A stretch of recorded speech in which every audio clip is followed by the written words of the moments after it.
Well, here we have an original Sequential Circuits Pro 1 from back in 1981, and we've got from 2019 the Behringer Pro 1.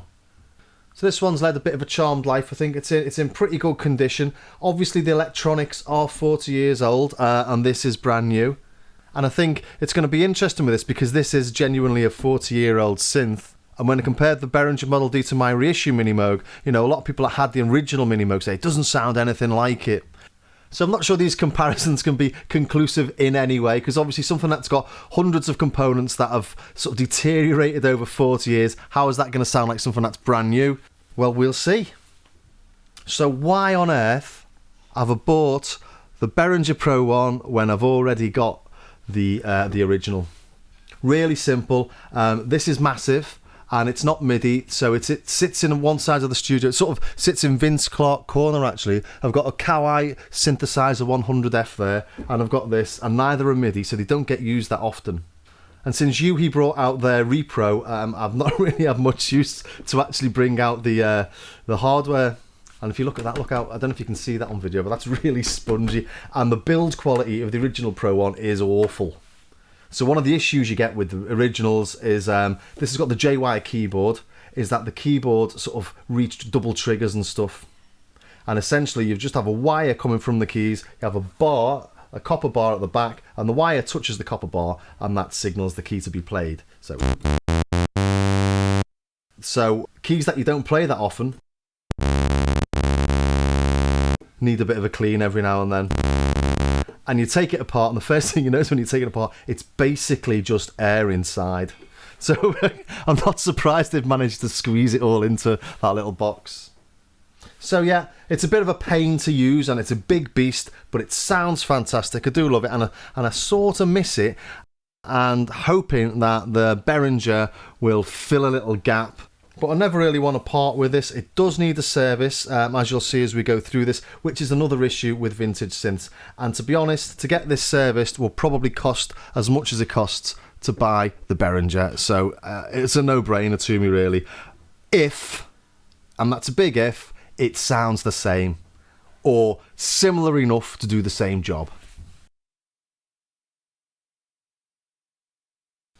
If you've seen my Behringer Pro 1 unboxing video, you'll have seen an overview already, but if you haven't, it's got two oscillators, oscillator A and oscillator B. Oscillator A's got a saw and it's got a pulse, oscillator B's got a saw, it's got a pulse, and it's also got a triangle. Oscillator A's got sync, and oscillator B's got a low frequency mode, and you can unlink it from the keyboard. And you can adjust the pulse width on both. You've got independent mixing of oscillator A, oscillator B in the mixer, plus you've got noise or external. We've got an LFO with 3 wave shapes. Again, you can bring them all in at the same time. We've got an LFO with 3 wave shapes, and they can all be brought in simultaneously. We've got a really rudimentary sequencer and arpeggiator, and here we've got sort of re-trigger modes, drone mode, and on this one we've also got a poly and a mono mode as well. That's a nice little addition Behringer have brought in to make it sort of duophonic. So we've got a 24 dB filter with keyboard tracking. We've got dedicated ADSRs for the filter and for the amplifier.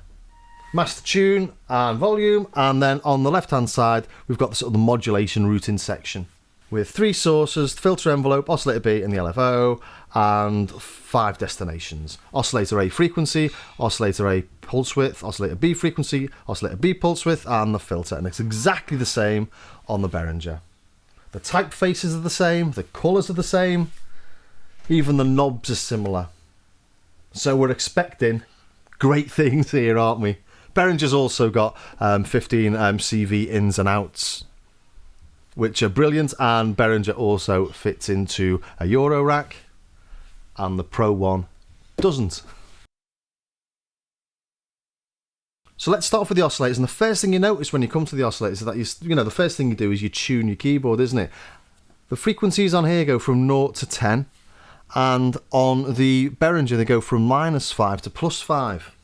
It might make no difference, or you might think it makes no difference, but actually if you're trying to copy old Pro 1 patch sheets, it makes a huge difference, because the original Pro 1 goes from, see, you'll see it's a bit out of tune here. This is about 2 o'clock and the frequency's on 0. To give me a C.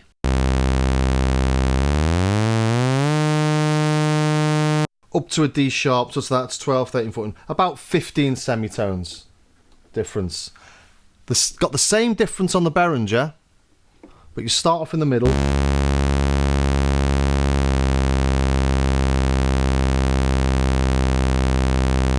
At 12 o'clock, and we go -5 to +5. So we go from an F to a G sharp. So it's the same range of frequencies, but just set up in a probably a more intelligent way.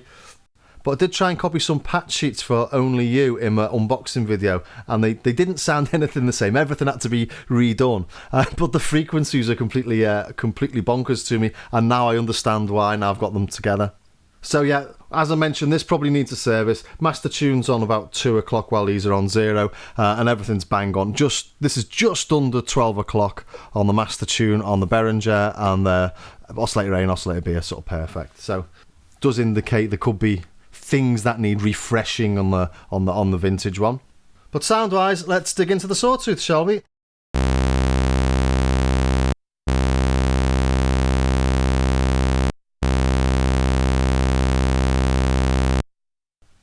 Very, very close that. I'll just try and tune it so it's spot on.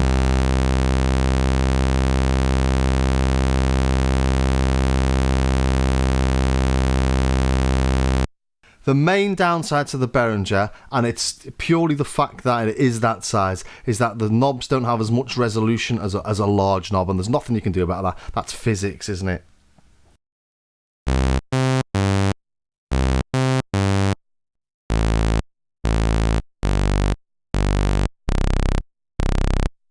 So I think that sounds spot on. Just looking at the oscilloscope and the frequency analysis as well, they're really, really close, aren't they?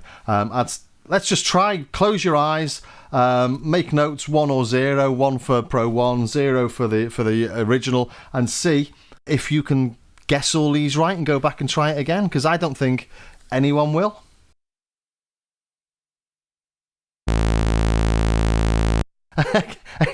Except for if the keyboard messes up on the original.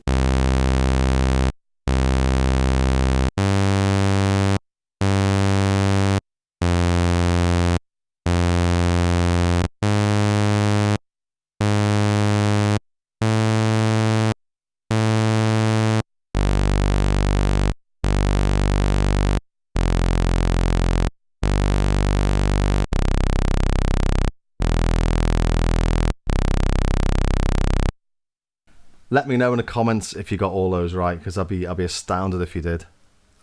So we're on to a really good start, aren't we? Let's flick it over to the pulse then.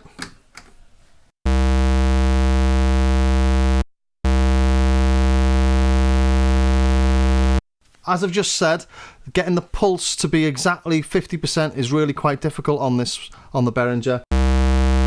You can see those little intermediate frequencies that disappear when you get it exactly at 50%. So look at the original here. Nice and clear, no minor harmonics in there. Now you can see those tiny minor harmonics in that. I will try and tune those out.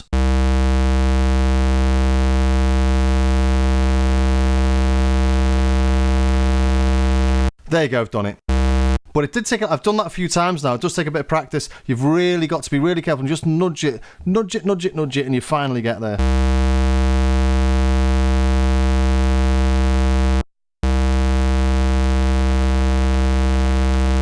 And what you end up with is the same.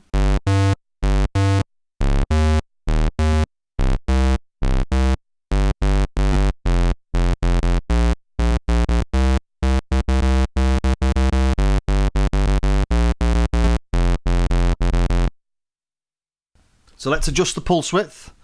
See what we get. Actually, see what we get on the original first. So I'll go from 0.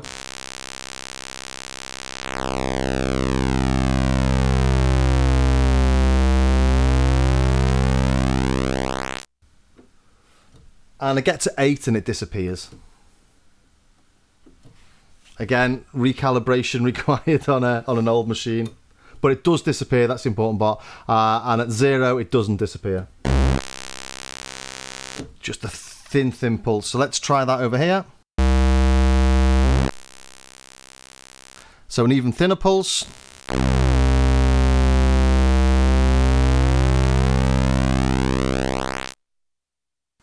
And that disappears at 9.5.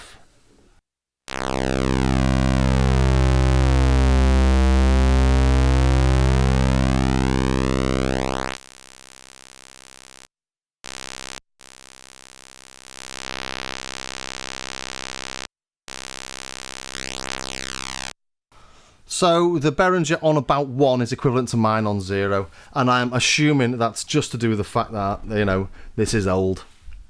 But everywhere in between, it sounds the same.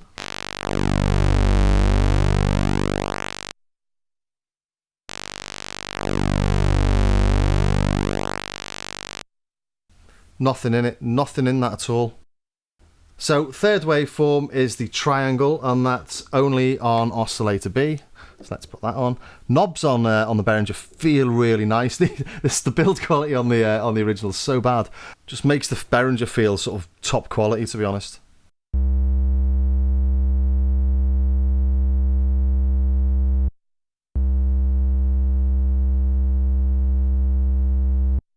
And again, looking at those two waveforms, the frequency analysis and the oscilloscope, they're the same. Ooh, lovely bass.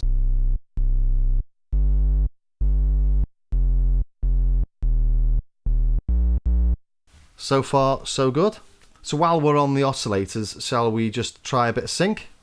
So let's put sync on A, put it back onto a sawtooth, stick it up a couple of octaves,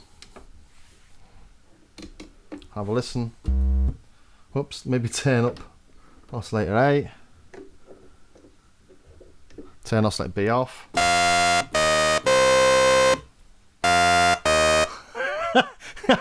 Yeah, I wasn't expecting. I was expecting to have to just do a couple of little tweaks there.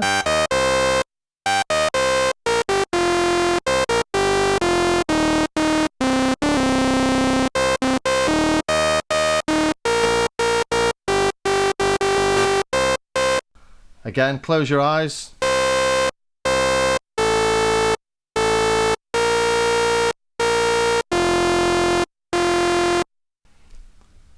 Bet you didn't get that right either. Let's do a sweep.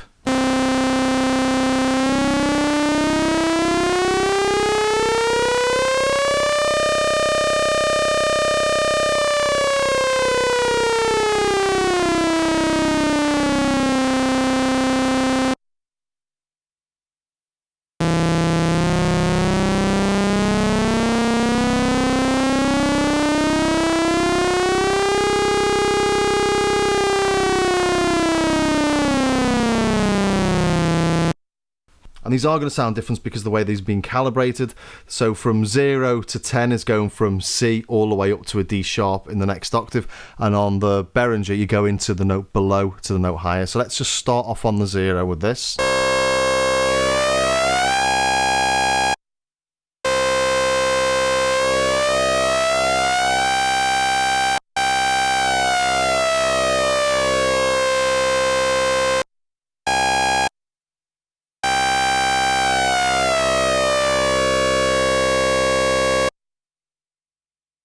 Identical. And we've also got noise, so let's just check everyone's at the same level. Yeah, and what we notice here is the noise on the Behringer is louder, which is a good thing.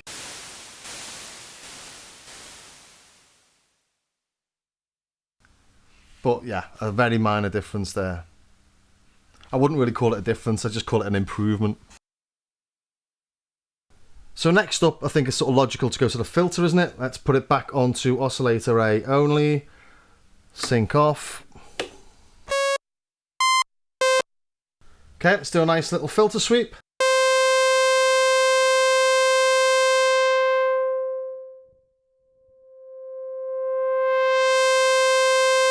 Smooth.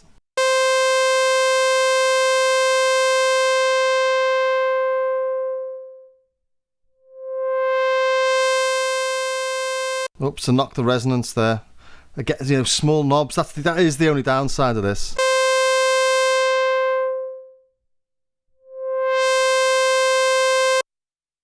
Much easier when you can fit your whole hand in. So let's add some resonance. Let's put it on 50%. So losing volume as you'd expect.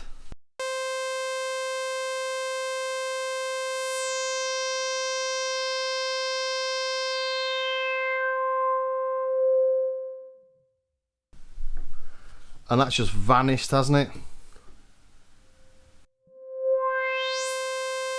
Don't know where it's gone.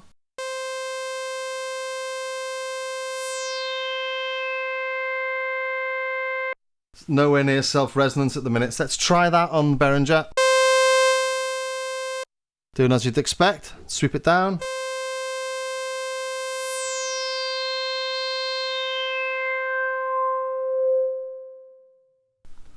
Again, nowhere near self-resonance, so let's knock it up a little bit more, shall we?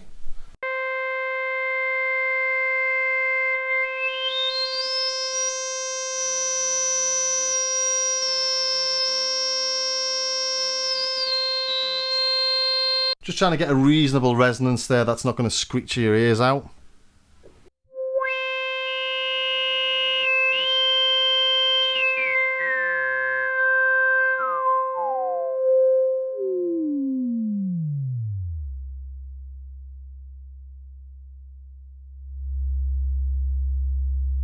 And if you saw my unboxing, you'll know it sort of stops around 70 on the Behringer. I'm pretty sure it'll do the same on the original.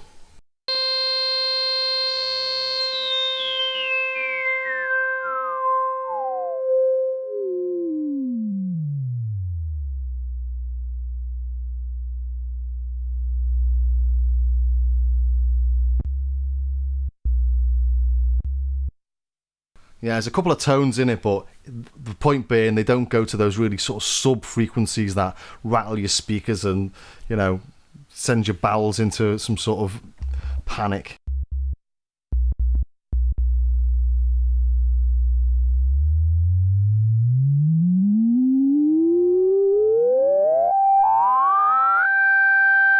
And watch your ears here.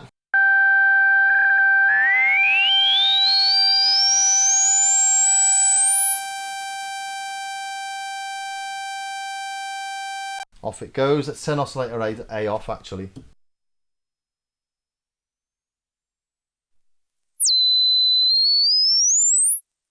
So God knows where that goes. That's just insanely high, isn't it?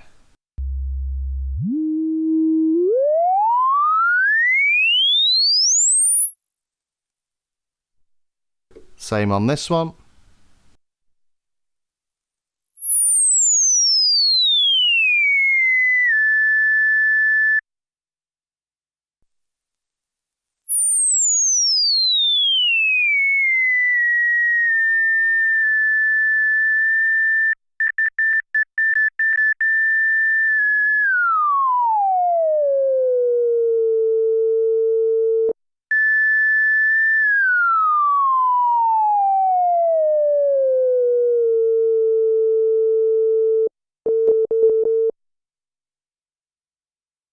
Don't know about you, but I'm really impressed by this. Wow. So I think so far, the oscillators are the same, and the filter's the same. It's not a bad start at all. Let's try the envelopes then. See how clicky they are. Let's just listen to this decay.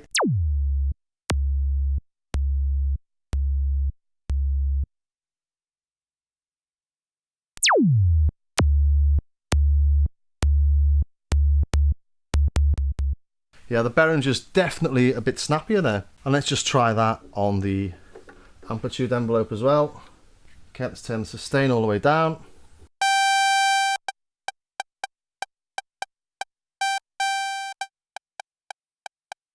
So good so far.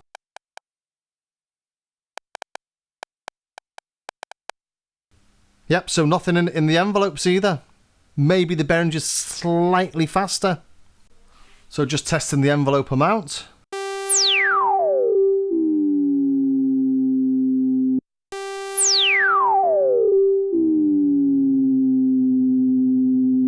They're the same. They've even got the same sort of crackly bits, haven't they? So as with the unboxing video, tracking's perfect at about 8.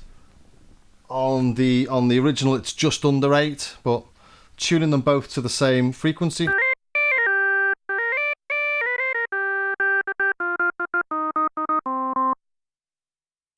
Again, nothing in it, is there? Okay, onto the LFO then. Let's just put the filters back on open.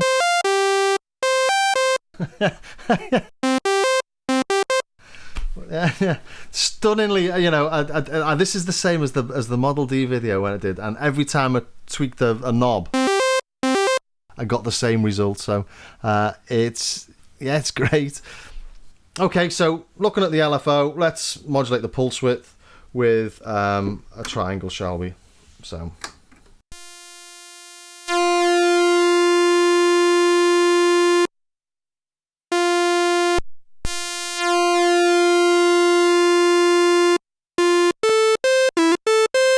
So you put the LFO to the direct route, and we put pulse width of A into direct as well. So turn it up.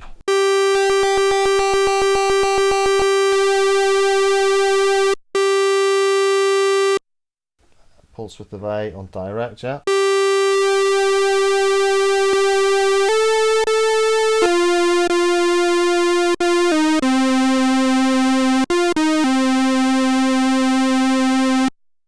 Not a lot to say, is there? One small issue I do have with the original is that once I put something onto wheel, I actually automatically get some sort of offset. So if I put the pulse width onto wheel, it'll automatically change. I get that with the frequency as well.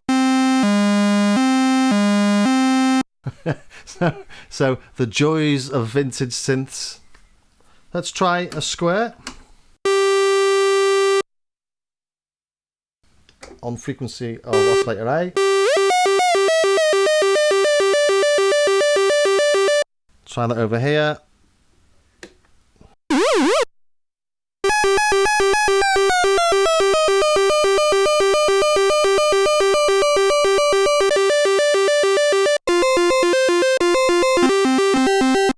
Obviously the pulse widths are slightly different there. Let's put it onto a sawtooth instead.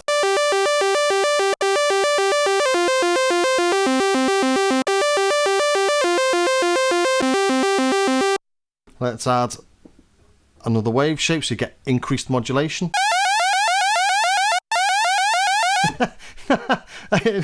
Oh, wow. Just not expecting them all to be the same.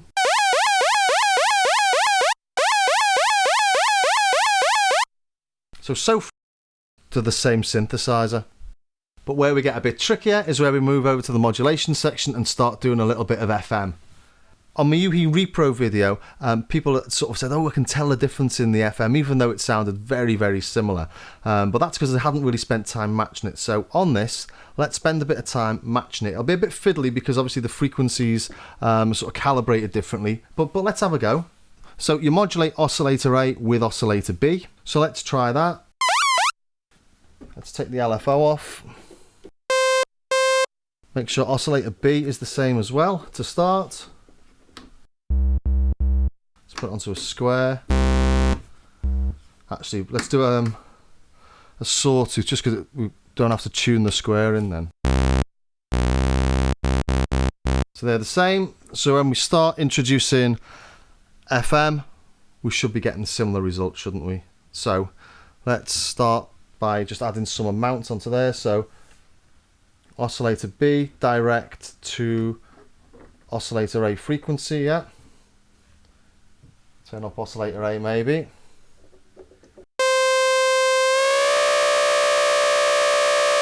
Just do something that simple to start.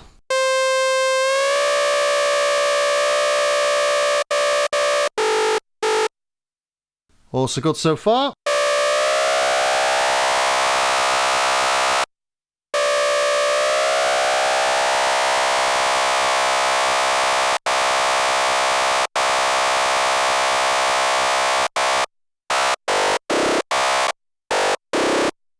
Let's add a bit more.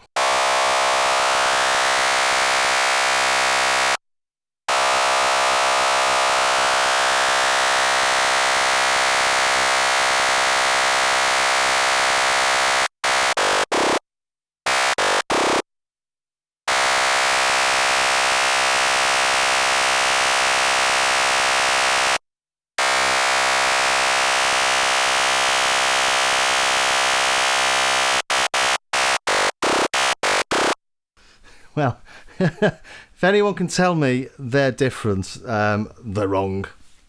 This will be interesting. Let's just flick this over now to the triangle. Now, if this sounds the same, I will be amazingly gobsmacked, but let's just see. Yeah, not quite. So let's take it back down to 0 again.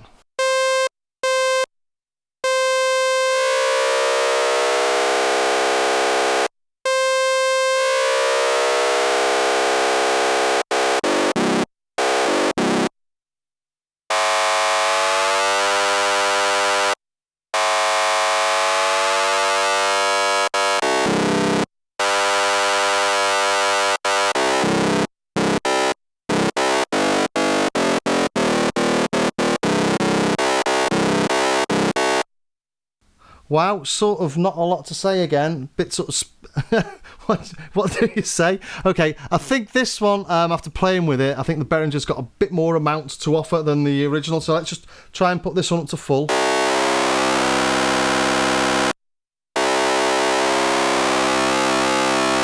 So about 8.5, mine stops doing anything. I say mine, they're both mine now. So yeah, the Behringer does go further.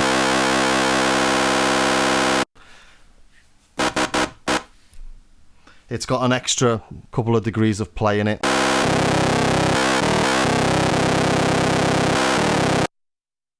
But, you know, I think anyone will agree that they are the same. That's the closest I've ever had anything. When I was playing with the Model D, it was very close, but, you know, I wasn't quite getting Oscillator 3 tuned well enough. And maybe I've done a few more of these videos and I'm getting a little bit better at tuning them identical sort of on the fly.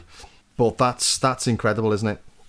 Let's try modulating the cutoff with Oscillator B then. Let's take it off A, put it onto the filter.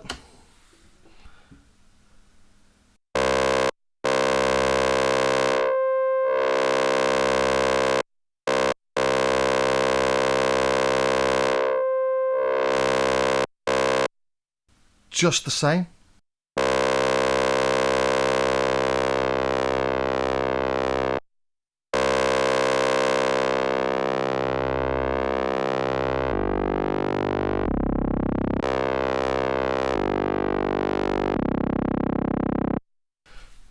Tiny differences in the cutoff frequency there, but if anyone's concerned that the Behringer doesn't sound or act like an original, hopefully this has put your mind at rest. I'm not going to test the sequence on the ARP because they do the same thing. The drone does the same thing, etc, etc. So I'm just looking at the tone here and I think I've sort of covered everything. Let's take a look at the glide then.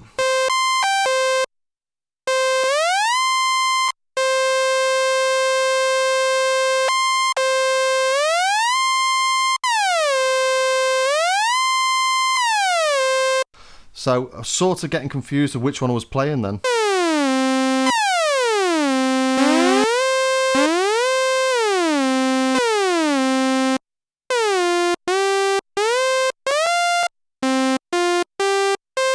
That's different. That's not acting like... Oh, it's because I've still got one on manual, yeah.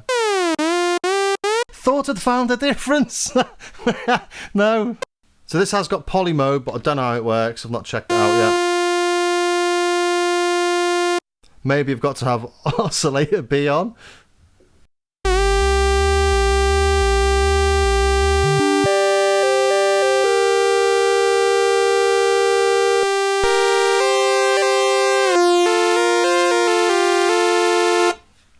Lovely. In conclusion, wow. I am absolutely amazed how close this is to my original. And my original needs a little bit of work. It's got a couple of little issues with it, as I showed. But I doubt we'll get them fixed now. I am absolutely beyond impressed by the Behringer Pro 1. So I hope that was of some use to somebody somewhere. See you next time.